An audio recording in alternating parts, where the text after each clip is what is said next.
Hello दोस्तों, welcome back to my channel. स्वागत है आप सभी को हमारे इस YouTube channel the sum news study पर। दोस्तों, मैं हूं कुमारी किरण और आज हम लोग एक्सप्लेन करने वाले हैं BEd second year semester paper से। दोस्तों, कई सारे मनोवैज्ञानिक परीक्षण है, उनमें से आज हम लोग एक्सप्लेन करने वाले हैं पहला परीक्षण, जिसका नाम है डायग्नोस्टिक टेस्ट।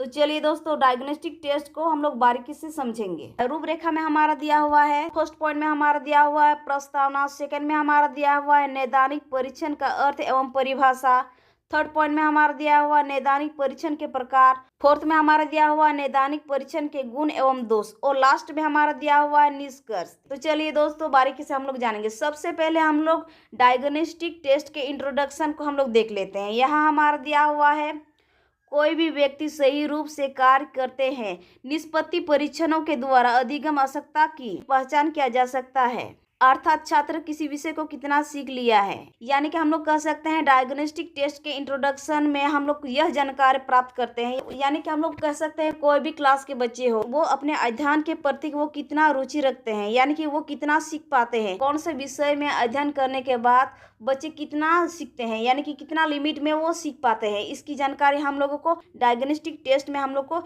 इसकी जानकारी मिलती है तथा परीक्षणों से यह ज्ञात करना है कि क्या नहीं सीखा है। इसके लिए नैदानिक परीक्षण डायग्नोस्टिक टेस्ट का उपयोग किया जाता है। हम लोग बोल सकते हैं छात्रों के मनोदशा को जानने के लिए, यानी कि उसके मानसिकता को जानने के लिए हम लोगों को डायग्नोस्टिक टेस्ट का उपयोग किया जाता है। नेक्स्ट हमारा दिया हुआ है, नैदानिक परीक्षण का हर जगह प्रयोग करते हैं। किसी के कारण या समस्या का पता करने की प्रक्रिया को नैदानिक परीक्षण कहते हैं। यानी कि हम लोग कह सकते हैं नैदानिक परीक्षण एक ऐसा परीक्षण है जिसके द्वारा हम लोग बच्चे की समस्याओं का पता लगाया जा सकता है। यानी कि हम लोग बोल सकते हैं विद्यार्थियों में कोई भी समस्या उत्पन्न हो रही हो, उसको पता लगाने के लिए हम लोग नैदानिक परीक्षण का प्रयोग करते हैं, यानी कि डायग्नोस्टिक टेस्ट को हम लोग प्रयोग करते हैं। अब हम लोग समझने वाले हैं मीनिंग ऑफ डायग्नोस्टिक, यानी नैदानिक परीक्षण का अर्थ। नैदानिक परीक्षण का अर्थ हम लोग सीखने वाले हैं। तो चलिए दोस्तों, मीनिंग ऑफ डायग्नोस्टिक टेस्ट के बारे में हम लोग सीखते हैं। यहाँ हमारा दिया हुआ है निदान शब्द का अर्थ। निदान शब्द का अर्थ होता है हमारा कारण का पता लगाना, यानी कि निदान शब्द का अर्थ ही है हमारा कारण का पता लगाना, अर्थात शिक्षा के क्षेत्र में बालकों की शिक्षा संबंधित कठिनाइयों को जानने के लिए निदानात्मक परीक्षण डायग्नोस्टिक टेस्ट का प्रयोग किया जाता है। इस लाइन में हमारा दिया हुआ है, निदान शब्द का अर्थ होता है कारण का पता लगाना, यानी कि हम लोग कह सकते हैं कि शिक्षा के प्रति जो भी हमारा कठिनाई बच्चों को होती है, यानी कि विद्यार्थियों को, यानी बच्चे जिस कठिनाइयों को फेस कर रहे हैं उसको समझने के लिए हम लोग डायग्नोस्टिक टेस्ट का प्रयोग करते हैं। यह परीक्षण भली भांति प्रशिक्षित विशेषज्ञों का कार्य होता है, जिसमें विशेषज्ञ सर्वेक्षण और समूह के द्वारा नैदानिक परीक्षण के द्वारा समस्या की पहचान करती है, लेकिन उपचार के लिए विशेष तकनीकों का प्रयोग किया जाता है। हम लोग कह सकते हैं बच्चों में उत्पन्न हो रही कठिनाइयों के उपचार के लिए हम लोग विशेष तकनीकों का प्रयोग भी हम लोग करते हैं। नेक्स्ट हमारा दिया हुआ है, यह विद्यार्थियों के लिए अधिगम संबंधित कठिनाइयों एवं कमजोरियों का पता लगाया जाता है कि उन कमजोरियों के पीछे क्या कारण है। इस बात की जांच भी की जाती है। इस समस्याओं को जानने हेतु निदानात्मक आकलन कहलाता है। अब हम लोग देखेंगे डिफिनेशन को। तो चलिए दोस्तों, डिफिनेशन देखते हैं। यहाँ हमारा फर्स्ट नंबर में हमारा दिया हुआ है गुण के अनुसार, यानी कि गुण के द्वारा जो भी हमारा निष्कर्ष निकाला गया है, यानी कि उसके द्वारा जो भी परिभाषाएं दिया गया है उसके बारे में अब हम लोग जानने वाले हैं। यहाँ हमारा दिया हुआ निदानात्मक आकलन वह है जो किसी सीमित विषय क्षेत्र में छात्रों की उपलब्धि का मापन कर उसकी कमजोरियों को ज्ञात करना उपचारात्मक कार्य हेतु उपयुक्त प्रदान करता है। गुण के द्वारा परिभाषा में हम लोगों ने देखा कि निदानात्मक आकलन वह आकलन है जो किसी सीमित विषय क्षेत्रों में छात्रों की उपलब्धि का मापन कर, यानी कि छात्रों की जो भी उपलब्धि का मापन होता है उसको करके तो उसकी कमजोरियों का भी ज्ञात करना होता है। इसके बाद उपचारात्मक, यानी कि उसके लिए क्या उपचारक है, यानी कि उस कमजोरी को दूर करने के लिए क्या उपयोग की जा सकती है। यानी निदानात्मक आकलन के द्वारा ही बच्चों के जो भी हमारा कठिनाई होती है, यानी कमजोरी होती है, या उसके कठिनाइयों को दूर करने के लिए, यानी शिक्षा संबंधित जो भी कठिनाई आती है उसको दूर करने के लिए उपयुक्त प्रदान करता है। चलिए दोस्तों, नेक्स्ट देखते हैं। रमर्स, गेज तथा रूमेल के अनुसार जो भी हमारा परिभाषाएं दिया गया है उसके बारे में चलिए हम लोग सीखते हैं। निदानात्मक उपलब्धि परीक्षण किए जा रहे हैं, किसी व्यक्ति की कमियों को ज्ञात करने के लिए बनाया जाता है। रमर्स, गेज तथा रूमेल के द्वारा परिभाषा में दिया गया है कि निदानात्मक उपलब्धि परीक्षण किए जा रहे हैं जिसमें किसी व्यक्ति की कमियों को किस तरह से हम लोग ज्ञात कर सकते हैं उसके बारे में ये इसमें जानकारी दिया गया है। व्यक्तियों में जो भी हमारा कमियां आ जाती है इसको ज्ञात करने के लिए यह बनाया गया है। फिर हम लोग देखेंगे तीसरा पॉइंट में हमारा दिया हुआ है डुबेल के अनुसार, यानी डुबेल के द्वारा जो भी हमारी परिभाषा दी गई है उसके बारे में चलिए हम लोग जानेंगे। यहाँ हमारा दिया हुआ है निदानात्मक परीक्षण किसी विषय जैसे पढ़ना या अंकगणित के अधिगम करने में आई कमियों को सामने लाने के लिए बनाया जाता है। यानी कि डुबेल के द्वारा यह परिभाषा दी गई है कि निदानात्मक परीक्षण में यानी बच्चे किस जगह पर गलतियां कर रहे हैं उसको सामने लाने के लिए हमारा ये तैयार किया गया है यानी बनाया गया है। अब हम लोग देखने वाले हैं नैदानिक परीक्षण के प्रकार, टाइप ऑफ डायग्नोस्टिक टेस्ट। चलिए दोस्तों शुरू करते हैं। नैदानिक परीक्षण के हमारा फर्स्ट पॉइंट में हमारा दिया हुआ है आयोवा शांत वचन परीक्षण, लोअर साइलेंट रीडिंग टेस्ट। इस परीक्षण में शांत वचन योग्यता का मापन करना है जिसमें गद्य में गति एवं समय, शब्द अर्थ, वाक्य अर्थ, निर्देशित वाचन ये सभी इसी में आते हैं। इसमें हमारा देखा जाता है गद्य में गति एवं समय, शब्द अर्थ, वाक्य अर्थ, निर्देशित वाचन ये सभी हमारा इसी कैटेगरी में आता है यानी आयोवा शांत वचन परीक्षण में। फिर नेक्स्ट हमारा दिया हुआ सेकंड पॉइंट में हमारा दिया हुआ गॉड्स वाचन नैदानिक परीक्षण। तो चलिए हम लोग गॉड्स रीडिंग डायग्नोस्टिक टेस्ट में हम लोग देखेंगे। यहाँ हमारा दिया हुआ इनमें वाचन जैसे जटिल प्रक्रियाओं का विश्लेषण किया जाता है। इसमें शब्दों की पहचान, शब्दांशों की पहचान, अलग अलग अक्षरों की पहचान आदि से संबंधित होता है। इसमें जितना भी जटिल प्रक्रिया होती है उस विश्लेषण किया जाता है, साथ ही उसका शब्दों का भी पहचान की जाती है या शब्दांशों की पहचान की जाती है या फिर अलग अलग अक्षरों की पहचान की जाती है। ये सभी इसी से संबंधित होती है यानी गॉड्स वाचन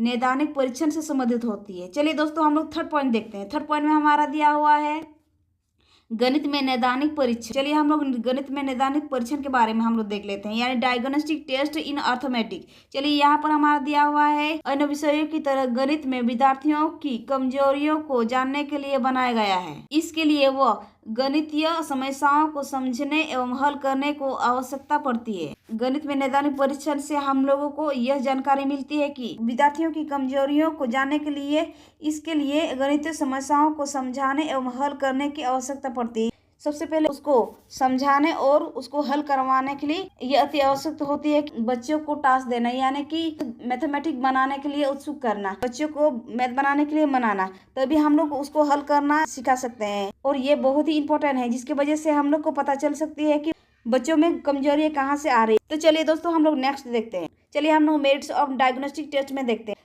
यहाँ हमारा दिया हुआ है नैदानिक परीक्षण के गुण निम्नलिखित है। यहाँ हमारा फर्स्ट पॉइंट में हमारा दिया हुआ है नैदानिक परीक्षण छात्रों की कमजोरियों की दृष्टि से सबसे अधिक आवश्यकता होती है।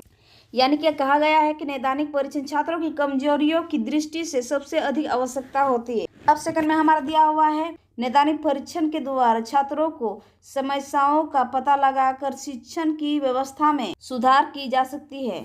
यानी नैदानिक परीक्षण के द्वारा छात्रों की समस्याओं को यानी कि उसकी कठिनाइयों का पता लगाकर शिक्षण की व्यवस्था को सुधारा जा सकता है। फिर हमारा नेक्स्ट पॉइंट दिया हुआ पॉइंट थर्ड में हमारा दिया हुआ है नैदानिक परीक्षण के आधार पर छात्र की उपलब्धियों संबंध में विश्वसनीय कारण ज्ञात किए जाते हैं। यानी कि हम लोग कह सकते हैं नैदानिक परीक्षण के आधार पर ही छात्रों की उपलब्धियों के संबंध में विश्वसनीय कारणों का हम लोग ज्ञात कर सकते हैं। पॉइंट फोर्थ में हमारा दिया हुआ नैदानिक परीक्षण के द्वारा छात्रों के कम अंक का पता लगाया जा सकता है। यानी हम लोग बोल सकते हैं क्या कारण है जो कि छात्र कम अंक ला रहे हैं। नैदानिक परीक्षण के द्वारा हम लोग उसका कारणों को पता लगा सकते हैं। पॉइंट 5 में हमारा दिया हुआ नैदानिक परीक्षण के द्वारा यह मापन किया जाता है कि छात्र किस विषय में कितना ज्ञान अर्जित किया है। यानी नैदानिक परीक्षण के द्वारा ये हम लोग मापन कर सकते हैं यानी पता लगाया जा सकता है कि छात्र किस विषय में कितना ज्ञान को अर्जित कर पाते हैं, यानी ज्ञान को अर्जित कर लिया है या कर पाते हैं, उसके बारे में हम लोग को जानकारी मिल सकती है। चलिए अब हम लोग देखेंगे डिमेरिट्स ऑफ डायग्नोस्टिक टेस्ट। चलिए हम लोग इसके बारे में हम लोग थोड़ी जानकारी ले लेते हैं। यहाँ हमारा दिया हुआ है नैदानिक परीक्षण के दोष निम्नलिखित है। फर्स्ट पॉइंट में हमारा दिया हुआ नैदानिक परीक्षण करने से अधिक समय लगता है। यानी कि हम लोग बोल सकते हैं बच्चों के शिक्षा के प्रति जो भी हमारे कठिनाई आ रही है उसको समझने के लिए जो नैदानिक परीक्षण का हम लोग प्रयोग करते हैं उसमें ज़्यादा समय देना पड़ता है, जिससे यह समय अधिक लगता है। सेकंड पॉइंट में हमारा दिया हुआ है नैदानिक परीक्षण की रचना काफ़ी कठिन होती है। ये भी है शिक्षा के प्रति जो भी कठिनाई हो रही है उसको समाप्त करने के लिए हम लोगों को कौन सी तकनीक लागू करने की आवश्यकता होती है, जिसकी वजह से यह रचना बहुत ही कठिन हो जाती है, यानी कि काफ़ी कठिन हो जाती है। पॉइंट थर्ड में हमारा दिया हुआ नैदानिक परीक्षण की वैधता एवं विश्वसनीयता कम होती है, यानी कम पाई जाती है। इसमें बहुत ही कम मात्रा में पाया जाता है, यानी कि हम लोग बोल सकते हैं वैधता एवं विश्वसनीयता कम पाई जाती है। पॉइंट फोर्थ में हमारा दिया हुआ है विद्यार्थी विषयों को गहनता से अध्ययन नहीं करता है। देखिए, बच्चे जब पढ़ने के लिए बैठते हैं और उसको समझ में नहीं आता है तो क्या करते हैं, वो ऊपर ऊपर ही पढ़ लेते हैं और जो जिसको वो कठिन लगता है वो उसको छोड़ देते हैं, यानी उसके बारे में वो जानने की प्रयास ही नहीं करते हैं बच्चे। यानी कि जो भी विषय उसको हार्ड लगता है उस विषय को वो बहुत ही कम देखते हैं, यानी कि वो ध्यान दे के वो पढ़ते नहीं है। इसकी वजह से बच्चों को और भी ज़्यादा कठिनाई लगने लगती है। अब ये हमारा दोस्तों लास्ट बचा हुआ है, इसको हम लोग देख लेते हैं।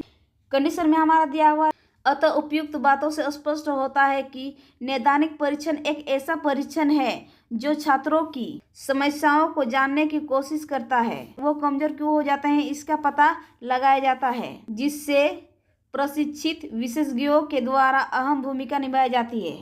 यानी कि दोस्तों हम लोग कह सकते हैं नैदानिक परीक्षण का प्रयोग विद्यार्थियों की कमजोरी यानी कि उसकी कठिनाई क्या है उसके बारे में जानने के लिए प्रयोग में लाया गया है, जिससे हम लोग को पता चल सके बच्चे में कमजोरियां क्या है और उसके कमजोर होने के कारण क्या है उसके बारे में हम लोग को जानकारी मिल सके। लास्ट लाइन में जैसे दिया हुआ है, जिसे प्रशिक्षित विशेषज्ञों के द्वारा अहम भूमिका निभाई गई, यानी कि बच्चे की शिक्षा संबंधित कठिनाइयों को हल करने के लिए विशेषज्ञों ने बहुत ऐसे प्रयास किए हुए हैं जो कि बच्चे में शिक्षा के प्रति जो भी कठिनाई आ रही है उसको हल करने में प्रशिक्षित विशेषज्ञों के द्वारा अहम भूमिका निभाई जाती है। दोस्तों उम्मीद है आपको यह वीडियो पसंद आई होगी। वीडियो पसंद आए तो वीडियो को लाइक और चैनल को सब्सक्राइब जरूर कर दें, साथ ही बेल आइकन को भी प्रेस कर दीजिएगा ताकि आने वाले नए वीडियो को नोटिफिकेशन आप तक जल्द से जल्द पहुंच सके। Thanks for watching this video.